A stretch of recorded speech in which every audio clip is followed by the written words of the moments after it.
જેતપુરમાં સામાન્ય ચૂંટણીમાં આમ આદમી પાર્ટીના પ્રચાર દરમિયાન જેતપુરના નવાગઢ ખાતે પ્રદેશ અધ્યક્ષ ઈસુદાન ગઢવીએ સભાને સંબોધી હતી।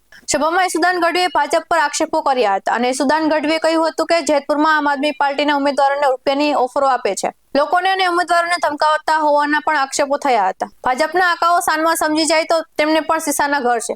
અમરેલી પાયલગોટી મામલે પણ સભામાં ભાજપના નેતાઓએ આડે હાથ લીધા હતા। આપના ઉમેદવારોના સમર્થન માટે સભા યોજવામાં આવી હતી। જેતપુરમાં ભાજપના જૂથવાદ મામલે પણ નિવેદન આપ્યું હતું। बिल्कुल जेतपुરમાં કોઈ વિકાસ નથી થયો। વર્ષોથી ભાજપે શાસન કર્યું, નગરપાલિકાથી લઈને પ્રધાનમંત્રી સુધીનું ભાજપનું શાસન છે, અને છતાંય પ્રજાએ વલખા માર્યો, પ્રજાએ વિશ્વાસ કર્યો। એક વાર, બે વાર, છ વખત કામ સુધી ભાજપ ઉપર વિશ્વાસ કર્યો છે। રસ્તા સારા નથી, ગટરની વ્યવસ્થા નથી, પાણી નથી મળતું સારું, શુદ્ધ પાણી માટે વલખા મારવા પડે છે। લોકો કામ માટે જકી રહ્યા છે।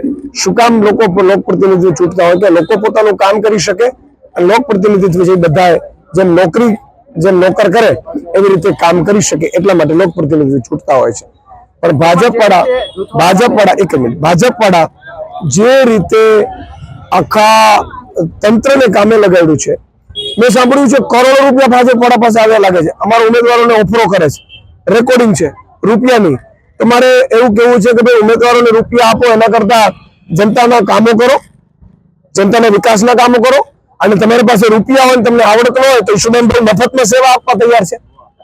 આવો હું તમને લખી દઉં કે ભાઈ કઈ રીતે પાણીની વ્યવસ્થા થાય, કઈ રીતે રોડ રસ્તા થાય, કઈ રીતે ભ્રષ્ટાચાર વગર રોડ બને, જે 50 વર્ષ તૂટે નહીં, કઈ રીતે શુદ્ધ પાણી આપી શકીએ। એટલે મારી જનતાને વિનંતી છે, તમને ડરાવે છે, મેં સાંભળ્યું જનતાને ધમકાવે છે, જ્ઞાતિના આગેવાનો કહેવા આવે છે। ભાઈ આ તો કોણ કરે? ડોન કરે। દાઉદ ઇબ્રાહિમ જેવા ડોન હોય, ગુંડા હોય, એ કરે તો એને આપણે આગળ વધારવા છે। તો મહેરબાની કરીને ભાજપને મત ન આપતા આમ આદમી પાર્ટી અહીંયા ઉમેદવાર ઉભા રાખ્યા છે ઝાડુના। BS9 સાથે તુષાર પાલિયા, જેતપુર।